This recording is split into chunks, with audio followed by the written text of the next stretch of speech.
So hello and welcome. तो आज हम लोग इस वीडियो में देखने वाले हैं क्लास 10th सोशल साइंस का पॉलिटी का चैप्टर नंबर 13 का नेक्स्ट टॉपिक। तो जैसा कि इसके पहले वाले वीडियोस में हमने क्या किया था, बहुत सारे टॉपिक्स हमने कवर कर लिए थे। तो ये जो वीडियो है ये मे बी इस चैप्टर का क्या होगा, लास्ट वीडियो होगा। तो इसके बाद आप बताइएगा कि आपको कौन सा चैप्टर जो है सोशल का पढ़ना है, उस पर मैं क्या करूंगा, वीडियो जो है आपके लिए जो है लेकर आऊंगा। और कुछ दिनों से आपके व्यूज काफी ज्यादा कम होते जा रहे हैं, तो प्लीज अपनी पढ़ाई अच्छे से रखिए। और वेकेशंस वगैरह चल रहे हैं, अच्छी बात है, लेकिन आप अपने पढ़ाई पे जो है ज्यादा फोकस जो है करके रखिए। आज का जो हमारा टॉपिक है वो क्या है, constitution as an instrument of social change. इसका मतलब क्या है, जो कॉन्स्टिट्यूशन होता है वो एक तरीके का इंस्ट्रूमेंट होता है, किसके लिए, सोसाइटी में चेंजेस लाने के लिए। इसके बारे में हम लोग अभी पढ़ने वाले। देखो कैसे लाता है सोसाइटी में चेंज, एक कॉन्स्टिट्यूशन जो है कैसे लाता है। एक महान ग्रेट थिंकर्स थे जिन्होंने ये बोला था, उनका नाम मेरे को याद नहीं आ रहा है। उनका जो लाइन था वो क्या था कि अगर आप सोसाइटी में चेंज लाना चाहते हो तो वो बिना डिसिप्लिन के जो है नहीं हो सकता। मतलब अगर आप सोसाइटी के लोगों को चेंज करना चाहते हो तो वो जो चेंजेस हैं बिना स्ट्रिक्ट डिसिप्लिन के जो है नहीं हो सकता। तो उसी तरीके से अगर हमको अपनी सोसाइटी में चेंजेस लानी है तो हमको हमें हमारे कॉन्स्टिट्यूशन को क्या करना पड़ेगा, स्ट्रॉन्ग जो है रखना पड़ेगा। तो उसी को हम लोग अभी देख रहे हैं। So according to Grenville Austin, a leading authority on the Indian Constitution, three concepts are woven into the heart of the constitutional। देखो ये हमारे क्या है, ग्रेनविल ऑस्टिन जो है क्या थे, हमारे इंडियन कॉन्स्टिट्यूशनल के क्या एक लीडिंग अथॉरिटी है, मतलब हमारे संविधान के काफी जानकार हैं। इन्होंने कहा था कि हमारा जो इंडियन का जो कॉन्स्टिट्यूशनल है वो तीन चीजों से मिलकर बना हुआ है। मतलब जो वो क्या है, कॉन्स्टिट्यूशन के हार्ट है। जैसे उनमें तीन चीजें क्या है, पहला है नेशनल यूनिटी, दूसरा डेमोक्रेसी और तीसरा सोशल चेंज। ये तीनों के तीनों क्या है, हार्ट है किसके, कॉन्स्टिट्यूशनल के जो है हार्ट है। जिस तरीके से आपके बॉडी पार्ट्स, आपके बॉडी को प्रॉपर्ली रन करने के लिए आपका हार्ट क्या होना चाहिए, अच्छे से काम करना चाहिए, तभी आप सरवाइव कर पाओगे। उसी तरीके से हमारे इंडिया के कॉन्स्टिट्यूशनल को अगर अच्छे से चलाना है स्मूथली, तो उसके लिए national unity, democracy and social change की जो है बहुत ज्यादा जरूरत है। The vision of national unity cannot be achieved without democracy and social change। जो आज हम लोग नेशनल यूनिटी की बात करते हैं, वो जो नेशनल यूनिटी है वो डेमोक्रेसी और सोशल चेंज के बिना जो है कंप्लीट नहीं हो सकता। In which in turns can not be achieved without national unity and democracy. उसी तरीके से सोशल चेंज जो है, सोशल चेंज को भी हम लोग नेशनल यूनिटी और डेमोक्रेसी के बिना जो है अचीव नहीं कर सकते। मतलब अगर इसमें से किसी भी एक टारगेट को अगर हमको कंप्लीट करना है तो उसके लिए दो और चीजों की हमको जो है जरूरत पड़ेगी। Presenting the constitution to the Constituent Assembly, doctor Ambedkar said, we must acknowledge to danger facing Indian society, inequality and casteism. देखो जब हमारे भीमराव अंबेडकर जो क्या थे, हमारे कॉन्स्टिट्यूशनल को बनाने में हेड थे, बहुत इंपॉर्टेंट रोल था। उन्होंने जब हमारे कॉन्स्टिट्यूशन को कॉन्स्टिट्यूएंट असेंबली के सामने जब पेश किया था, जब बताया था, तो उन्होंने कहा था कि फ्यूचर में हो सकता है कि हमारी जो सोसाइटी है या हमारा जो कंट्री है दो मेजर प्रॉब्लम को क्या कर रहा होगा, फेस कर रहा होगा। और दो मेजर प्रॉब्लम कौन से होंगे, इनइक्वालिटीज और कास्टिज्म। ये जो इनइक्वालिटी और ये जो कास्टिज्म है, ये दोनों के दोनों क्या है, आज के डेट में बहुत ज्यादा डेंजरस हो चुके हैं और इससे पहले भी जो है क्या है, काफी ज्यादा डेंजरस रहे हैं। Both of which were leading to a loss of social cohesion and the fraternity। और इन दोनों के कारण ही, इनइक्वालिटी और कास्टिज्म के कारण ही क्या होता है, काफी ज्यादा अमाउंट में जो है फ्रेटर्निटी जो है लॉसेस जो है होते हैं।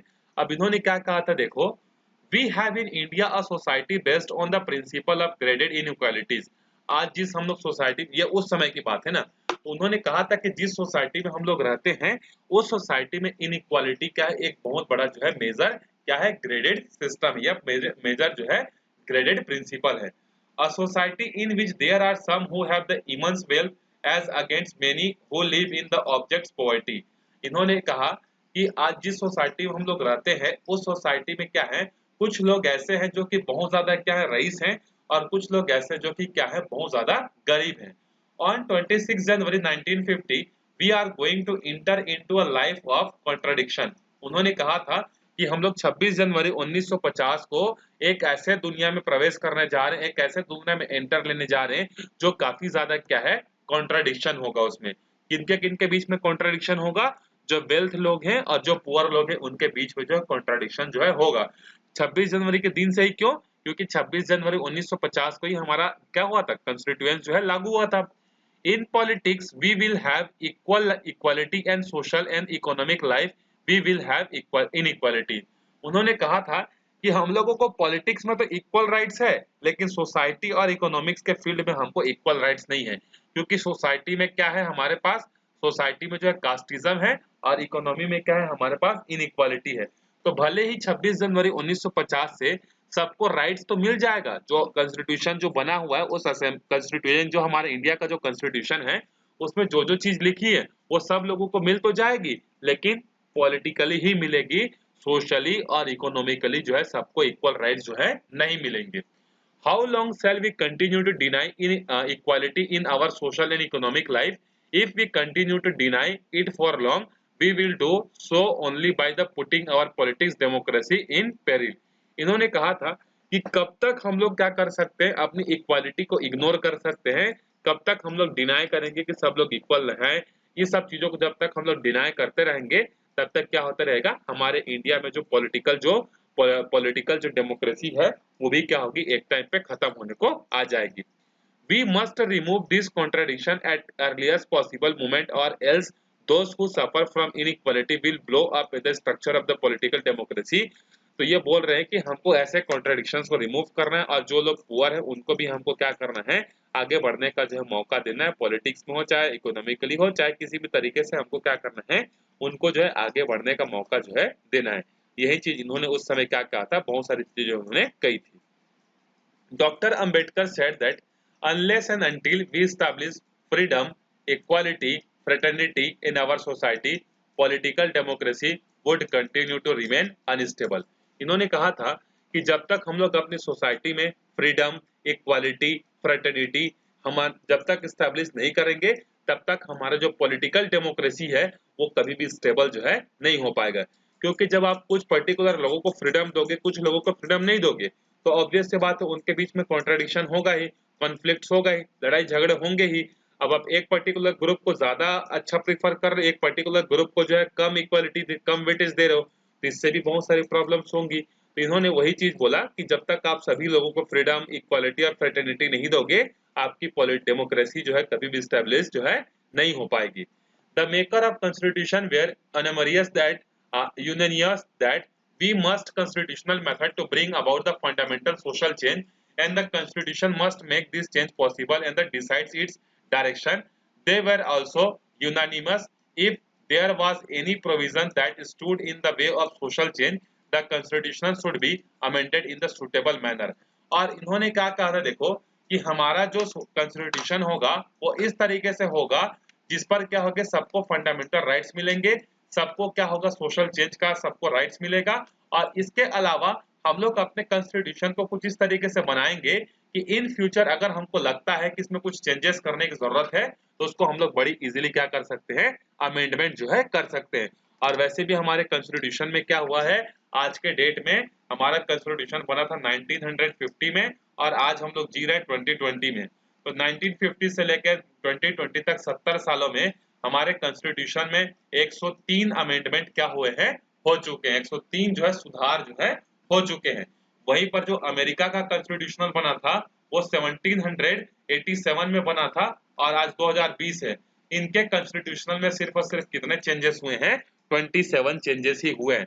तो उनका कॉन्स्टिट्यूशनल देखो लगभग 200 साल से ज्यादा हो गया और सिर्फ 27 चेंज हुए हैं। कि हमारे कॉन्स्टिट्यूशनल को 100 साल भी नहीं हुए हैं और हमने 103 अमेंडमेंट जो है कर लिए हैं। तो ये हमारे क्या है, कॉन्स्टिट्यूशनल की स्पेशलिटी है कि हमारा कॉन्स्टिट्यूशनल ना तो एकदम बहुत ज्यादा क्या रिजिड है और ना बहुत ज्यादा क्या है सॉफ्ट है, ये क्या है, फ्लेक्सिबल है। जैसा चाहे हम लोग उसमें चेंजेस जो है कर सकते हैं जो कि ह्यूमन के फेवर्स में हो, इंडिया के लोगों के फेवर्स में हो। ऐसे चेंजेस जो है हम लोग क्या कर सकते हैं, अपने कॉन्स्टिट्यूशनल में जो है कर सकते हैं। इस चीज का ध्यान किसने रखा था, हमारे कॉन्स्टिट्यूशनल मेंबर्स ने जो है रखा था। In countries like USA, the constitution focus was strengthening individual freedom and democracy। जैसे अमेरिका में भी क्या है, डेमोक्रेसी है, लेकिन अमेरिका की जो डेमोक्रेसी है वो किस चीज पर ज्यादा फोकस करती है, किसी पर्टिकुलर पर्सन के फ्रीडम पर उनके डेमोक्रेसी पर जो है क्या करती है, ज्यादा फोकस करती है। In contrast the constitution of countries like Soviet Russia, China focus on the strengthening the state in order to achieve social changes. वहीं पर जो रशिया है, जो चाइना है, इनकी जो डेमोक्रेसी है वो किस चीज पर डिपेंड करती है, इनका जो कॉन्स्टिट्यूशन है वो किस बात पर फोकस ज्यादा करता है, ये फोकस करता है किस तरीके से हम लोग अपने कंट्री को क्या करें, पावरफुल बनाएं। हमारा कंट्री अगर पावरफुल बनेगा तो सोसाइटी में ऑटोमेटिक क्या हो जाएंगे, चेंजेस जो है आ जाएंगे। तो इनका कॉन्स्टिट्यूशनल इन आइडियोलॉजी पर क्या है, बेस्ड है। The makers of Indian constitution sought to consolidate the state to make the social change possible while at the same time strengthening the democracy and individual rights। वहीं पर हमारा जो कॉन्स्टिट्यूशनल है वो इन दोनों का क्या मिक्सचर है। हमारे कॉन्स्टिट्यूशनल में ये व्यवस्था की गई है, मतलब ये अरेंजमेंट किया गया है कि इसमें सोशल चेंज भी हो सकते हैं और हमारी डेमोक्रेसी भी क्या होगी, अच्छी होगी, और इंडिविजुअल का राइट्स भी जो है हमको मिलेंगे। तो सब चीजों को ध्यान में रखकर जो है हमारा कॉन्स्टिट्यूशनल बना हुआ है। जो यूएस के लोगों को राइट्स मिली है इंडिविजुअल फ्रीडम का, वो हमारे यहाँ भी मिला हुआ है। चाइना और रशिया का जो फोकस है वो कंट्री को पावरफुल बनाने में है, हमारा भी फोकस कंट्री को पावरफुल बनाने में है। तो हम लोग एक बोल सकते हैं कि यूएसए का जो आइडिया है, सोवियत रशिया का जो आइडिया है, चाइना का जो आइडिया है, इन तीनों को मिलाकर हमने क्या किया है, हमारे कॉन्स्टिट्यूशनल को जो है बनाया है। They did not see their work as the being limited to only to the legal framework of the country, but imagine it as a India free from the inequalities that have existed for the generation। हमारे constitutional बनाने वाले लोगों ने इतना facility क्यों बनाया या इतना फ्लेक्सिबल क्यों बनाया, जिन्होंने यूएसए का भी कुछ कुछ चीजों को उठा लिया, रशिया के भी कुछ कुछ चीजों को उठा लिया, चाइना के कॉन्स्टिट्यूशनल के कुछ कुछ चीजों को हमने उठा लिया, ऐसा क्यों किया गया? तो इसका आंसर है, हमारे जो कॉन्स्टिट्यूशनल जो मेकर्स थे वो ये चाहते थे कि हमने लगभग 200 से लेकर 300 सालों तक जो है कॉलोनी के रूप में बिताया है, तो अब हम लोग ये नहीं चाहते कि हमारे यहाँ क्या हो, इनइक्वालिटी जो है बढ़े करके। To ensure the realization of this objective, they include a list of fundamental rights in the constitutional and added a unique chapter called the directive principle of state policy। अब देखो, इसी चीज को इंश्योर करने के लिए, किस चीज को इंश्योर करने के लिए, हमारा कंट्री भी स्ट्रांग हो, यहाँ के लोगों को प्रॉपर राइट्स भी मिले, और एक और चीज किस पर फोकस था, हमारा जो फोकस था, देखो अमेरिका का फोकस किस पर था, इंडिविजुअल फ्रीडम और डेमोक्रेसी पर था। चाइना और रशिया का फोकस किस पर था, सोशल चेंजेस पर था। तो हमारे कॉन्स्टिट्यूशनल मेकर ने फ्रीडम को भी ध्यान में रखा, डेमोक्रेसी को भी ध्यान में रखा, सोशल चेंजेस को भी ध्यान में रखा, और इसके इंश्योर करने के लिए उन्होंने हमारे कॉन्स्टिट्यूशनल में क्या किया, एक चैप्टर जो है ऐड किया जिसको हम लोग बोलते हैं फंडामेंटल राइट्स। अगर कोई आदमी इंडिया में पैदा होता है या इंडिया का सिटीजनशिप लेता है तो उसको कुछ राइट्स जो होते हैं वो क्या होते हैं, ऑटोमेटिक जो है मिल जाते हैं, जिसको हम लोग बोलते हैं फंडामेंटल राइट्स। इसके अलावा इनइक्वालिटीज को खत्म करने के लिए एक और चैप्टर इंक्लूड किया गया जिसको हम लोग बोलते हैं, हमारे कॉन्स्टिट्यूशनल का एक पार्ट है directive principle of state policy, जिसको शॉर्ट में हम लोग बोलते हैं डीपीएसपी जो है बोलते हैं, directive principle of state policy. और इसके थ्रू हमको पता चलता है कि हमारे यहाँ जो गवर्नमेंट होगी वो किस तरीके से अपना काम करेगी, किस तरीके से लोगों के लिए जो है रूल्स वगैरह जो है बनाएगी, ये सारी की सारी चीजें हम लोग वहां पर जो है देखेंगे। अब आगे देखते हैं, इसमें नेक्स्ट जो टॉपिक है हमारा वो है amending the constitution for the social change. हमारे सोसाइटी में चेंजेस लाने के लिए हमारे कॉन्स्टिट्यूशन में कैसे चेंजेस जो है हो सकते हैं या कितने बार चेंजेस हुए हैं, ये चीजें अभी हम लोग देखेंगे। At the time of constitution was being drafted, it was made clear that fundamental right of citizen would not be limited but also be controlled। जब हमारे पास ये क्या हो गया, जब कॉन्स्टिट्यूशनल बन रहा था तो उस समय हमारे मेकर्स ने इस बात का ध्यान रखा कि लोगों के पास फंडामेंटल राइट्स तो होंगे, लेकिन उनका फंडामेंटल राइट्स ऐसा नहीं होगा कि लिमिटलेस हो जाएगा। उनके फंडामेंटल राइट्स का क्या होगा, कुछ ना कुछ पर्टिकुलर लिमिट्स होगा और उन पर कंट्रोल भी होगा। Keeping in mind the needs of the state. हमारे कंट्री, स्टेट का मतलब होता है पूरा का पूरा कंट्री, वहां के जितने भी गवर्नमेंट एम्प्लॉइज, गवर्नमेंट के हाउसेस, जितने भी सब चीजें आती, मैंने बताया था कि स्टेट में क्या आता है, हॉस्पिटल आता है, स्कूल्स आता है, पुलिस स्टेशन आते हैं, जितने भी पार्लियामेंट है सब आते हैं, तो जितने भी सरकारी काम करने वाले लोग होते हैं सब स्टेट कहलाते हैं। स्टेट का दो मीनिंग होता है, एक तो स्टेट का मीनिंग ये होता है जो हम लोग छत्तीसगढ़, मध्य प्रदेश, उड़ीसा बोलते हैं, फिजिकल फिजिकल बाउंड्री को भी हम लोग क्या बोलते हैं, स्टेट बोलते हैं। और एक स्टेट का मतलब ये होता है जिसमें सारे सरकारी लोग जो है आते हैं, गवर्नमेंट लोग जो है आते हैं। तो यहाँ पर हमारे कंट्री को जिस तरीके से डिमांड होगी उस तरीके से हम लोग क्या कर सकते हैं, फंडामेंटल राइट्स को कम या ज्यादा कर सकते हैं। After the constitution was finalised, many people who were against the social change, that is investigates, approached to the court for justice. Some of them were unhappy with the law made to protect the interest of the scheduled caste. और जो हमारा जो constitutional जो बना था, जो makers थे, उनका फोकस किस बात पर था, सोशल चेंजेस पर था। लेकिन जब हमारा कॉन्स्टिट्यूशनल क्या हुआ, फाइनलाइज्ड हो गया, तो कुछ लोग जो सोसाइटी में चेंजेस के अगेंस्ट में थे वो सीधा कहाँ पहुंच गए, कोर्ट में पहुंच गए। और कोर्ट में पहुंचकर उन्होंने ये कहा कि जो शेड्यूल कास्ट है, शेड्यूल ट्राइब है, जिसको हम लोग बोलते हैं एसटी एससी, उनको जो स्पेशल राइट्स जो मिला हुआ है वो राइट्स क्या होना चाहिए, खत्म जो है होना चाहिए करके। अब देखो उस समय क्या हुआ था, जब 1950s में हमारा कॉन्स्टिट्यूशनल बना था, तो उस समय 10 से लेकर 15 साल तक के लिए जो एसटी और एससी जो कास्ट के जो लोग हैं वो काफी ज्यादा क्या थे, पिछड़े हुए थे, बैकवर्ड क्लास के थे। तो उनको सोसाइटी में लाने के लिए, इक्वलिटी प्रोवाइड करने के लिए उनको कुछ स्पेशल राइट्स जो है दिए गए। तो जब हमारा कॉन्स्टिट्यूशनल बना तो कुछ लोग इसके अगेंस्ट में हो गए कि ह्यूमन तो ह्यूमन होता है, चाहे वो एसटी एससी का हो, चाहे ओबीसी का हो, चाहे जनरल का हो, चाहे किसी भी चीज का हो, राइट सबके बराबर होने चाहिए करके। और वो सीधा कहाँ पहुंच गए, कोर्ट में जो है पहुंच गए। Other way dispersed by the abolition of the zamindari system. और जब हमारा कॉन्स्टिट्यूशनल बना तो उस समय हमारे कॉन्स्टिट्यूशनल में क्या हुआ, जमींदारी जो सिस्टम चल रहा था वो सिस्टम को जो खत्म कर दिया गया। तो कुछ लोग जो थे वो एसटी एससी के राइट से खुश नहीं थे, और कुछ लोग जो थे जो जमींदारी सिस्टम के खत्म होने से क्या थे, खुश नहीं थे। These bitter conflicts lead to the first amendment of the Constitution in 1951 to protect the right of the backward classes. और इन्हीं मतभेदों के कारण, जमींदारी सिस्टम के कारण एसटी एससी को जो है स्पेशल राइट्स क्यों दिया जा रहा करके, इतने कॉन्फ्लिक्ट्स होने के बावजूद भी क्या किया गया, 1951 में जो है जो बैकवर्ड क्लास है, जो एसटी और एससी क्लास हैं, उनके राइट्स को जो है प्रोटेक्ट करने के लिए अमेंडमेंट जो है किया गया। और उनमें उनको स्पेशल राइट्स जो है, इतना हल्ला होने के बावजूद भी जो है क्या किया गया, उनको राइट्स जो है दिए गए एसटी को। At that time, many states had made reservation in education institute for the scheduled caste and tribe because it was felt that they should be given equal opportunities. But seen from another perspective, their reservation were considered to be against the principle of equality. एक तरफ क्या हो रहा था, हमारा जो government है वो शेड्यूल कास्ट, शेड्यूल ट्राइब के लोगों को जो है क्या कर रहा था, कुछ पर्टिकुलर रिजर्वेशन दे रहा था ताकि वो क्या कर सके, उनमें भी इक्वालिटी आ सके, उनको भी अपॉर्चुनिटी मिले ताकि वो भी आगे बढ़ सके। और वहीं दूसरी तरफ जो हमारे कॉन्स्टिट्यूशनल में जो बात की गई कि सबको इक्वल माना जाएगा, उस इक्वालिटी का क्या हो रहा था, वायलेशन भी जो है हो रहा था। For this reason the first amendment introduce a provision in the article relating to the fundamental rights which said that nothing in this article will prevent the state for making any special provision for the advancement of the any society and educational backward classes of citizen or for scheduled caste and scheduled tribe। और इसी बात पर ध्यान रखते हुए ये constitution में changes कर दिया गया कि गवर्नमेंट के पास ये राइट होगा कि वो क्या कर सकता है, शेड्यूल कास्ट के लिए, शेड्यूल ट्राइब्स के लोगों के लिए जो कुछ स्पेशल राइट्स जो है बना सकता है। अब ये अमेंडमेंट क्यों करना पड़ा, क्योंकि एक तरफ हम लोग बात करते हैं कि सोसाइटी के सारे लोग कैसे हैं, सेम है, और दूसरी तरफ आप क्या कर रहे हो, एसटी एससी के लोगों को जो है क्या कर रहे हो, स्पेशल टाइप का राइट्स दे रहे हो।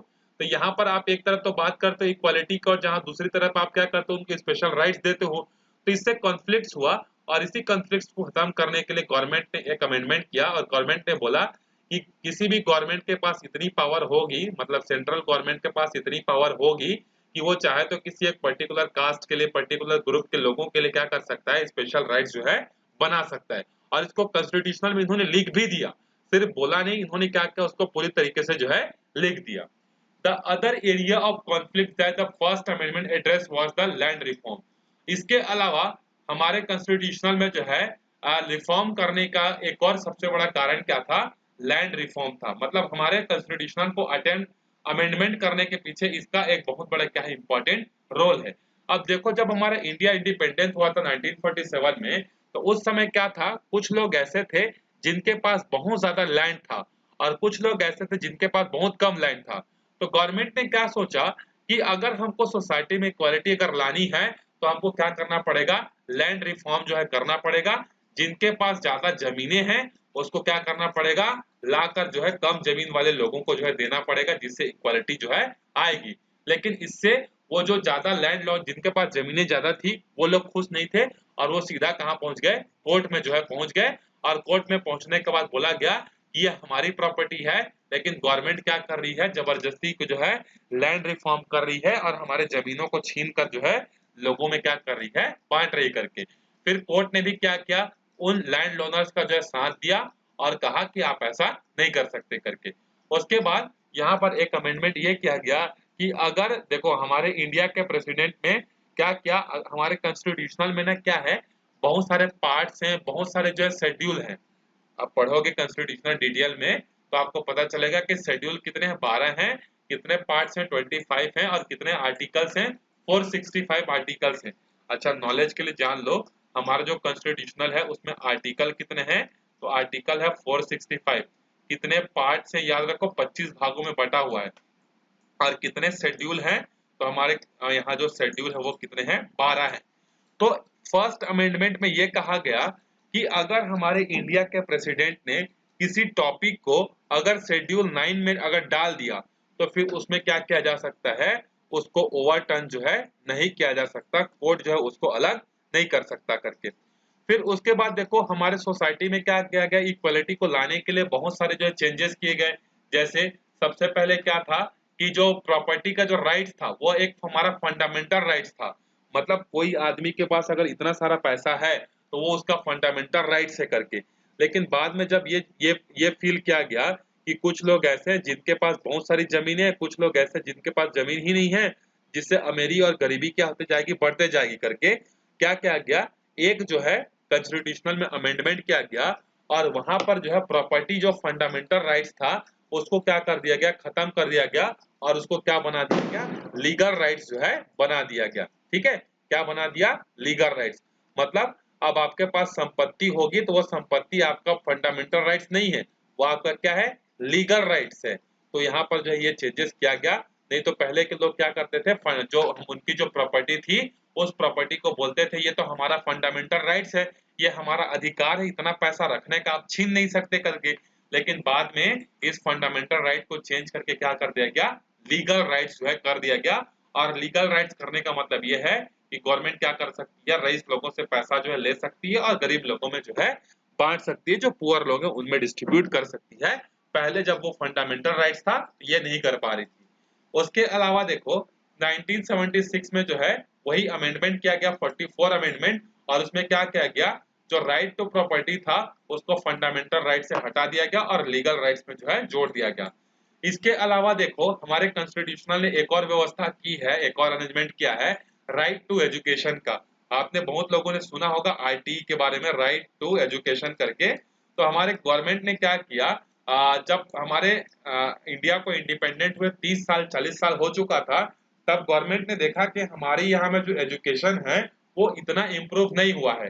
तो फिर फाइनली क्या किया गया, 1993 में सुप्रीम कोर्ट ने एक जजमेंट पास किया और बोला कि 6 साल से लेकर 14 साल तक के बच्चों को जो है एजुकेशन प्रोवाइड करना क्या है, उनका फंडामेंटल राइट्स है। और फंडामेंटल राइट्स को कोई छीन नहीं सकता, ये आपका अधिकार है कि आप 6 साल के हो, 6 साल से 14 साल के बच्चों को जो है फ्री में गवर्नमेंट क्या करेगी, एजुकेशन देगी, ये उनका फंडामेंटल राइट्स है। जिस तरीके से आप किसी भी एक जगह से दूसरे जगह आ जा सकते हो क्योंकि वो आपका फंडामेंटल राइट्स है, उसी तरीके से हर बच्चों को जो है एजुकेशन मिलेगा, 14 साल तक के बच्चों को। ये क्या है, फंडामेंटल राइट्स जो है कर दिया गया। कब, 1993 में सुप्रीम कोर्ट ने कहा। फिर गवर्नमेंट ने क्या किया, 2002 में जो है इसको सुप्रीम कोर्ट ने कहा कि सुप्रीम कोर्ट ने कहा सरकार को कि आप ऐसा एक रूल लेकर आओ जिससे सब लोगों को फंडामेंटल राइट्स मिले करके। फिर उसके 9 साल बाद 2002 में जाकर गवर्नमेंट ने क्या किया, 86th अमेंडमेंट किया। अमेंडमेंट मतलब चेंजेस किया और उन्होंने क्या किया, 6 से 14 साल तक के बच्चों को जो है राइट टू एजुकेशन में जो है ला दिया गया और वो क्या कर सकते हैं, वो जो है फ्री में एजुकेशन जो है ले सकते हैं 14 साल तक। अब उसके बाद देखो अगला जो टॉपिक है हमारा लास्ट टॉपिक है, इवॉल्विंग नेचर ऑफ कॉन्स्टिट्यूशन।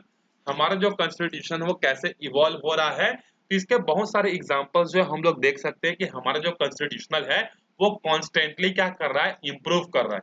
कैसे इंप्रूव कर रहा है, तो इससे हमको कुछ एग्जांपल्स देखते हैं जिससे हमको पता चलेगा कि हाँ एक्चुअल में हमारा कॉन्स्टिट्यूशन क्या बहुत ज्यादा जो है प्रोग्रेस जो है कर रहा है। जैसे राइट टू एजुकेशन जो है ये सारे बच्चों का अधिकार है, ये कॉन्स्टिट्यूशन में बोल दिया गया। ये एक अच्छी बात है। उसके बाद स्टेटस ऑफ फंडामेंटल राइट सबको दिया गया कि इंडिया में जितने भी लोग हैं, चाहे वो अमीर हो चाहे गरीब हो, सबको फंडामेंटल राइट्स होगा।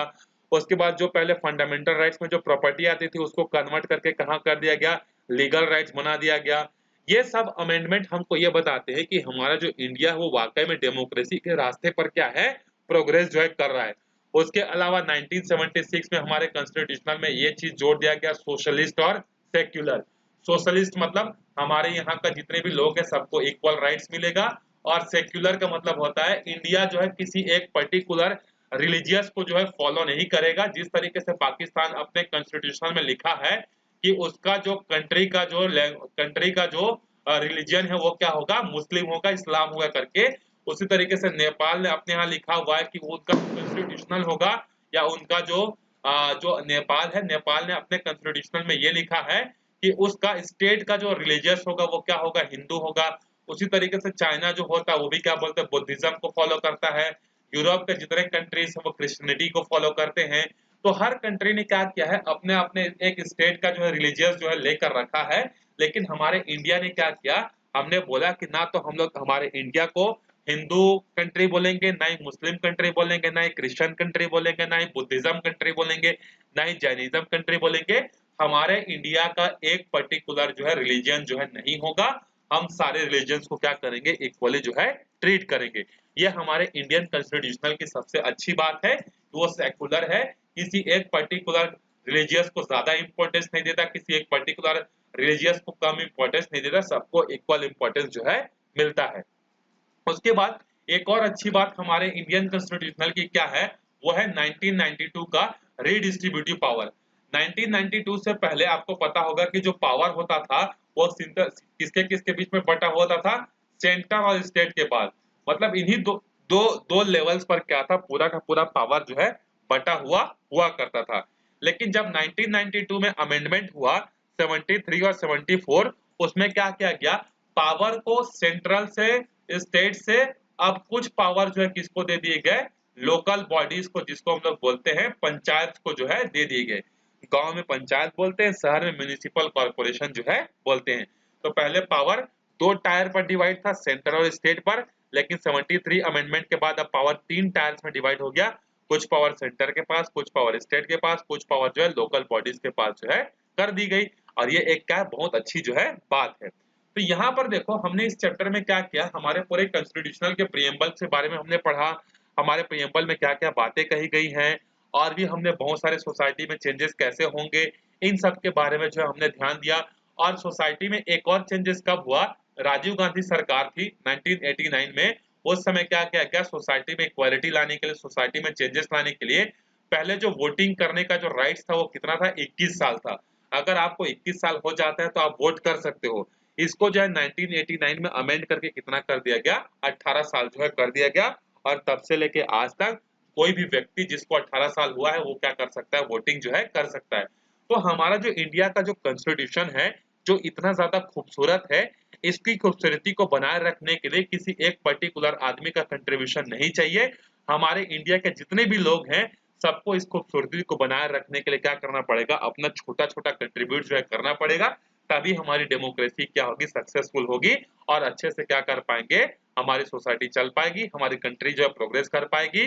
तो आप सब हमारे कॉन्स्टिट्यूशनल का जो है अच्छे से उसको मेंटेन करने में आप भी अपना क्या करना, कंट्रीब्यूशन जो है देना। तो ये है इस चैप्टर का लास्ट टॉपिक और इस चैप्टर का लास्ट भी वीडियो। अब आपसे एक चीज है, इसके बाद जो भी चैप्टर आप पढ़ना चाहते हो, जिस आप कमेंट करके बताना, जिस चैप्टर के लिए ज्यादा जो है ज्यादा कमेंट्स आएंगे मैं उसी चैप्टर पर कल से जो वीडियो लाना स्टार्ट करूंगा। और आप लोग वेकेशन वगैरह हो रहा है करके ज्यादा इंजॉय मत करो, you are in board class, आपके बोर्ड एग्जाम्स होंगे, पढ़ाई पे ध्यान दो, नॉलेज गेन करो। अगर अभी नॉलेज गेन करोगे तो वो फ्यूचर में कभी ना कभी क्या होगा, बहुत ज्यादा काम आएगा। ये चीजें मैं इसलिए बोल रहा हूँ क्योंकि अब जो व्यूज हो रहे हैं यूट्यूब के वीडियोस पर वो काफी ज्यादा कम हो रहे हैं। मतलब या तो आपका पढ़ाई पे इंटरेस्ट डाउन हो रहा है, या दूसरा चीज है कि मेरे को पढ़ाने नहीं आ रहा है। ये दो चीज में से कोई एक चीज हो सकता है। हो सकता है मेरे को पढ़ाने नहीं आ रहा होगा इसीलिए आपका इंटरेस्ट नहीं आ रहा होगा, या फिर आप पढ़ाई में इंटरेस्टेड नहीं हो। तो जो भी चीज है आप मेरे को बताओ, जो भी प्रॉब्लम आ रही होगी बेझिझक कमेंट करके बताओ कि सर आपका पढ़ाने का तरीका समझ में नहीं आ रहा है, कुछ चेंजेस कीजिए या हम लोग प्रॉब्लम फेस कर रहे हैं बताइए करके, तो मैं आपको उसको कुछ ना कुछ सॉल्यूशन जो है प्रोवाइड करूंगा। तो अच्छे से वीडियो को शेयर कीजिए और पूरा पूरा वीडियो को देखिए और पढ़िए और अपने नॉलेज को बढ़ाइए, एग्जाम में अच्छे नंबर्स लाइए। मिलते हैं अगले वीडियो में, तब तक के लिए बाय बाय।